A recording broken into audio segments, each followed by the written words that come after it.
Welcome to Republican Roundtable. I'm your host, Max Reimer. It is August 15th today. As of yesterday, August 14th, we just had a bunch of primary elections wrap up. One of them we have in studio today, the winner of one of those primary elections for Congressional District 5, our endorsed Republican candidate, Jennifer Zielinski. Yes, thank you for having me, Max. Thank you for joining us. How are you feeling? A little tired from yesterday and glad that one step in my campaign is over, but now it's off to the big part of my campaign and winning the general. The real work starts for you. I am really struck by Congressional District 5. We looked at it. It's Keith Ellison's old congressional district. On the DFL side, we had Ilhan Omar with a commanding victory. This district seems to be a nut that we as Republicans can't crack. I'm interested, as you plan out your campaign, Jen, what are you planning on doing differently that other Republicans have tried to do and quite frankly failed at?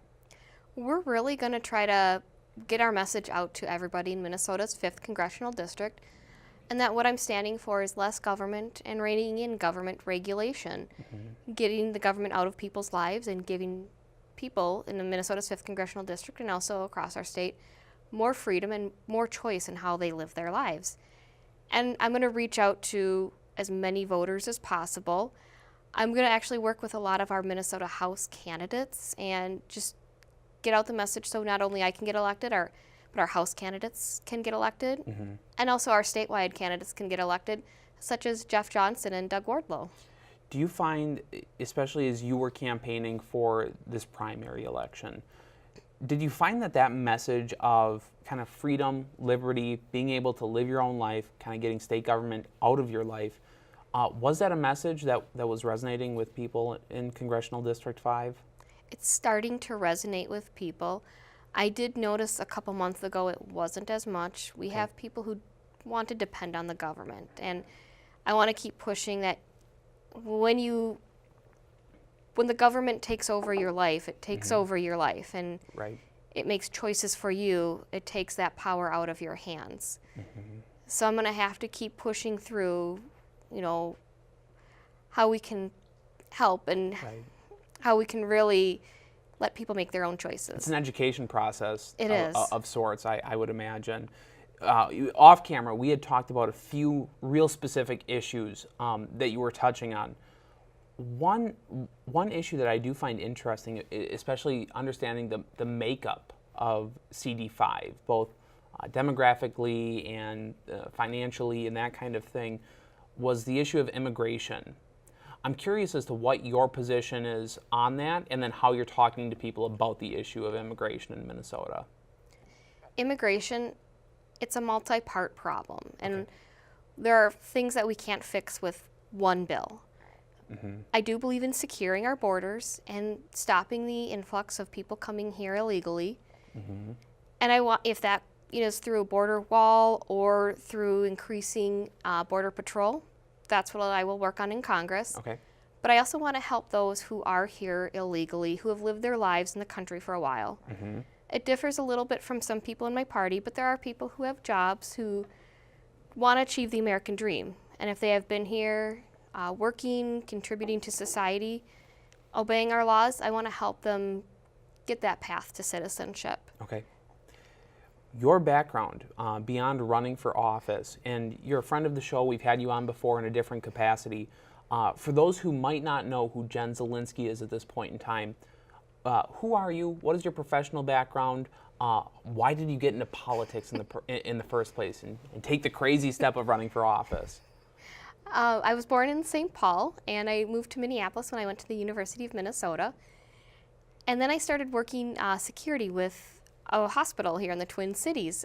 So that was part of my background. I have a degree in law enforcement. I've never served as a police officer, but I have a degree in that. Recently, a couple years ago, I switched jobs from security full-time to working at one of our clinics within my hospital company, my healthcare company. And I do more of the business services side. I'm a clinic specialist is my official title. A couple years ago, I became more involved in politics. I wanted to become part of the process and part of the solution versus complaining. Okay. So I went to caucus. Isn't that how it goes? And it's addicting once it happens. Yes. So don't get You involved. can't quit. Don't get involved in politics. Don't start. She said it, not me.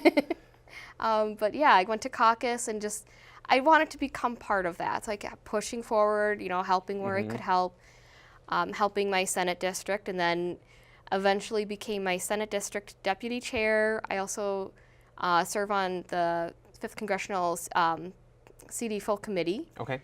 And I'm secretary for Minneapolis Republicans. So I do have a little, like I said, it's an addictive. They exist. Yes, they exist. There's a couple of us.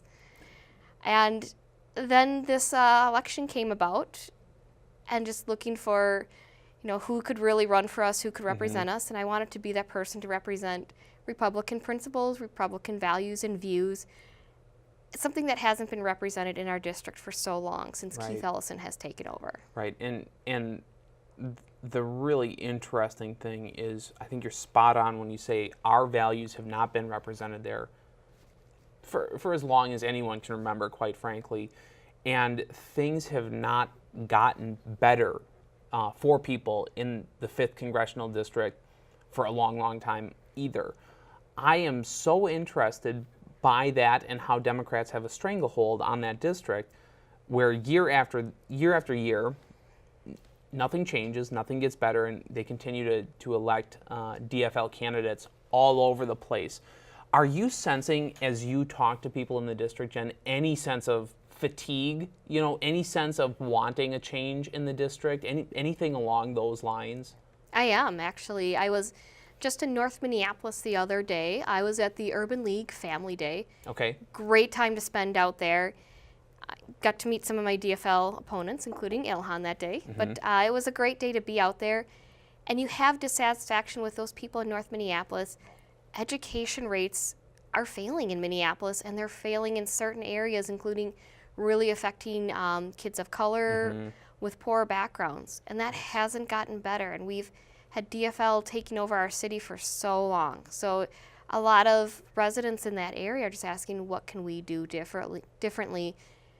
They want to see that change happen. If a Republican can bring about that change, they will work and help that Republican get elected. And that's what they're looking for. Is they don't want the person who can say they can bring about the change. They want the person who can bring about that change. So talking about bringing about change, I want to touch back on another issue we talked about, that being education.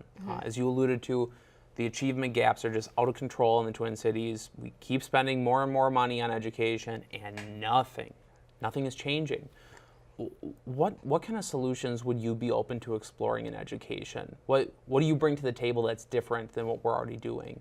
One thing I want to bring about more of, something we are doing but not enough of, is school choice and charter schools.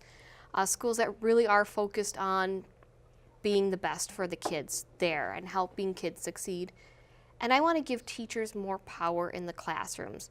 Currently in Minnesota, we spend more on kids outside of the classroom than inside the classroom. Wow. And we keep spending and spending money.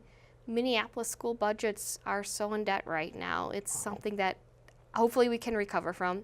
The Minneapolis 2040 plan doesn't even discuss how to solve the education problem. It discusses housing and bike lanes. And I'm sure plenty of other just ridiculous things that they try to prioritize. Yes, and it wants to bring in more people, but we have to help our kids who are in our Minneapolis schools right now first, before we can bring more people into our schools. Another conservative principle, another issue that I wanted to touch on, were the Trump tax cuts. It was something that you brought up, Jen, and I'm curious, one, are those tax cuts making a tangible difference in your district? And then two, how do we as a state even, fall back in line with those tax cuts? Well, they are making a difference because they are, first of all, putting more money in people's pockets every paycheck. $2,000 might seem like breadcrumbs to some people, but it can mean a lot of a difference for some families.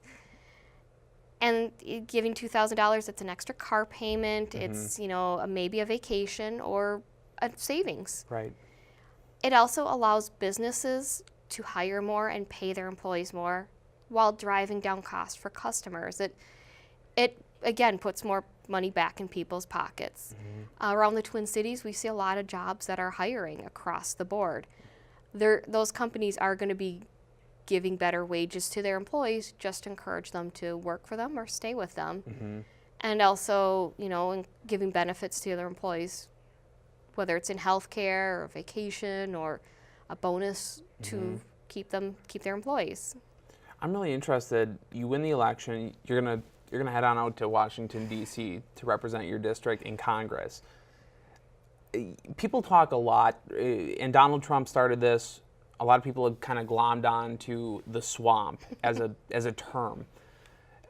How do you resist that culture? How do you resist that atmosphere to become part of the status quo if you go to Congress? Well, I'm not there yet, so that's going to be a trial when I get there.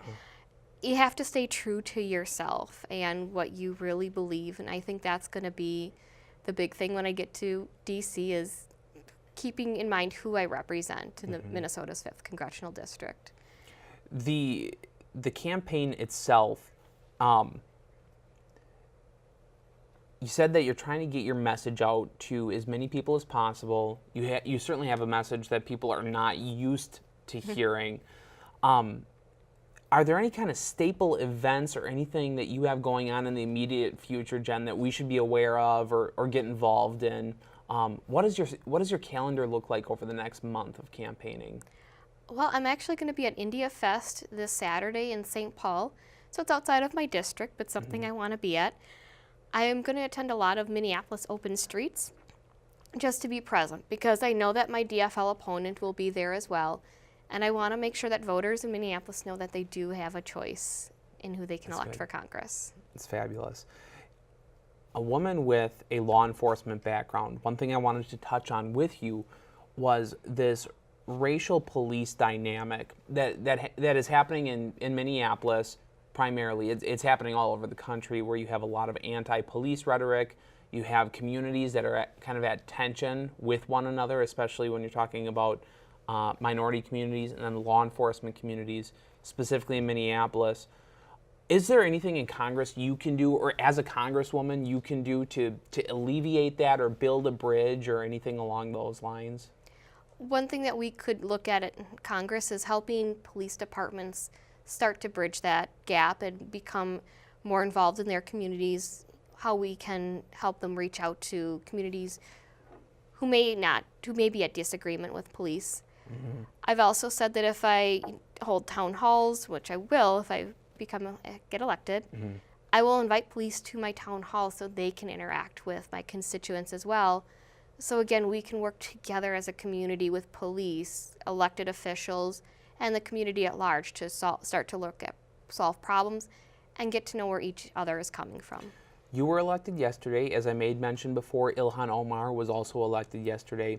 She seems to be this rising star in the Democrat Party. Almost a coronation, it appeared, for her election. How are you contrasting your message with her? How are you trying to differentiate yourself from her? One thing I'm going to really do is explain that her views don't work as well. She has a rush towards progressivism, towards socialism. She's along the lines of Bernie Sanders, the Move On organization. And I'm going to have to work to get to people that those are great ideas, but they're not going to work. Yeah, great in dream world, but terrible in practical application or any form of reality. We've already seen another state look at single-payer health care and realized the taxes are going to be enormous just on health care alone. Listen, when California is saying, hey, we can't afford this, you know you can't afford it. So, Jen, how can people get involved with your campaign, learn a little bit more about you, and just showing support? How can people get a hold of you? JenForUs.com. It'll be Jen for Us, number 4, but you can also JenForUs.com. Very good. And people can visit that website, learn a little bit more about your bid for Congress. Jennifer Zielinski, the endorsed Republican candidate, and now beyond the endorsement, the nominated Republican candidate for Congressional District 5. Yes. Thank you so much for joining us. Thank you, Max. This has been the Republican Roundtable. I'm Max Reimer. Until next time.